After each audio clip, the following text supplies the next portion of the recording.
గురువుగారు కృష్ణుడు అనగానే మనకి చెరసాలలో జన్మించారు అని ఇందాకే చెప్పారు. సో, కంసుడి బారి నుండి కూడా ప్రతిసారి కూడా తప్పించుకోవడం అంటూ జరుగుతూ ఉంటుంది. సో, దాని గురించి ఏం చెప్తారు? కంసుడికి ఏమిటి అంటే శ్రీకృష్ణుడి వలన మామూలుగా ఈమె దేవకి వసుదేవుని యొక్క సంతానము వలన కంసుడికి ప్రాణగండము ఉంది అని జ్యోతిష్యులు చెప్తారు. అలా చెప్పిన దాని వలన కంసుడు ఏం చేస్తాడంటే పుట్టిన వాళ్ళను పుట్టినట్టుగా చిన్న పిల్లలను చంపుతూ వస్తాడు. హ్మ్.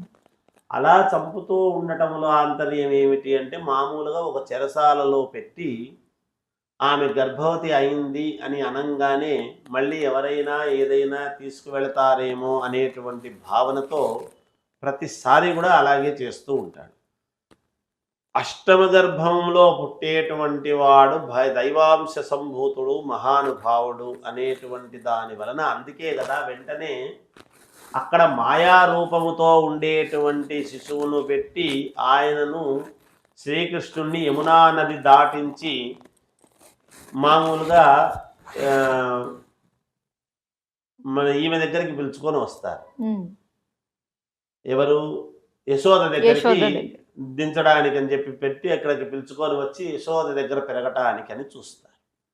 అలా పెరుగుతూ పెద్దవాడే కదా కంసుని చంపడానికి కంసవధ అనేటువంటిది జరుగుతుంది. అందుకనే మనం ఏం ఆలోచన చెయ్యాలి అంటే మనకు చరిత్రలకు మన జీవితాలకు చాలా దగ్గర సంబంధాలు ఉంటాయి. ఒక కుటుంబంలో సంతానంలో కొంతమంది పుట్టినప్పుడు పుట్టిన వాళ్ళు అందరూ గొప్పవాళ్ళు కారు. ఎవడో ఒకడికి ఒక ప్రాధాన్యత దక్కుతుంది, ఒకరిద్దరికి. ఎందుకు ఆ ప్రాధాన్యత దక్కుతుంది అంటే పూర్వజన్మ కృతాసుకృతాలను బట్టి ఉంటుంది కాక వీళ్ళు చేసుకున్నటువంటి తపఫలం. అందుకే పుణ్యము కొద్దీ పురుషుడు, దానము కొద్దీ పిల్లలు అనేటువంటి పదం వస్తుంది. అందుకే అక్కడ అష్టమ గర్భంలో ఎప్పుడైతే కృష్ణుడు పుట్టాడో దాని వలనే కంసవధ అనేటువంటిది జరుగుతుంది. కంసుడి యొక్క జీవన వృత్తాంతములో నీకు ఫలానా వాళ్ళ వల్ల ప్రాణగండము ఉంది అనేటువంటిది తెలుస్తుంది. ఎవరికైనా ప్రాణగండము ఫలానా దాని వల్ల ఉంది అంటే దాన్ని లేకుండా చెయ్యాలి అనేటువంటిది ఉంటుంది కదా.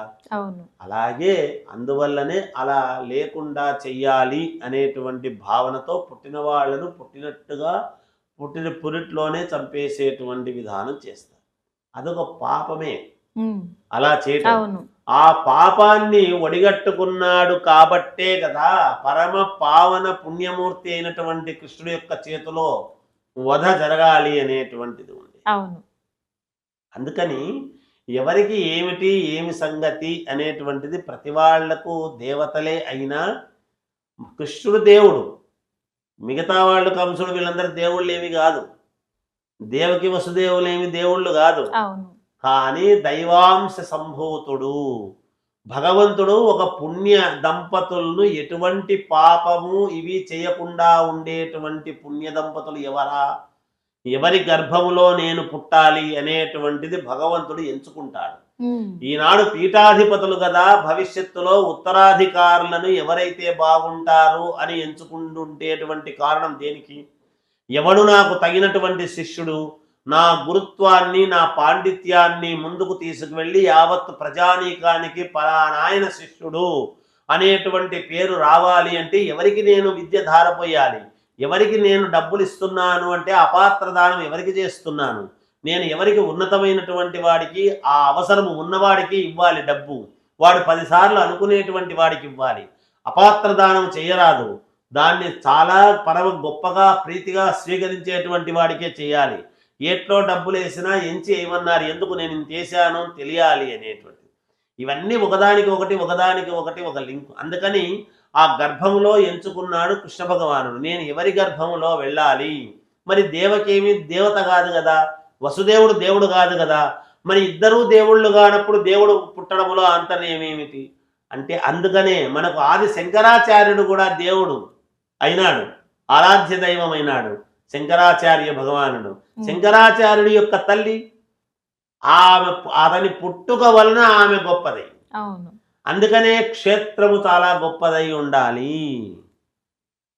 మామూలుగా. అవును. అందుకనే ఎవరి గర్భములో పుట్టాలి, ఎటువంటి వాడు పుట్టాలి, ఏమిటి, అందుకనే ఇది చాలా యోగవంతమైనటువంటిది. ఆశ్రమ ధర్మాలు అనేటువంటివి, వివాహ వ్యవస్థ అనేటువంటిదే చాలా గొప్పది.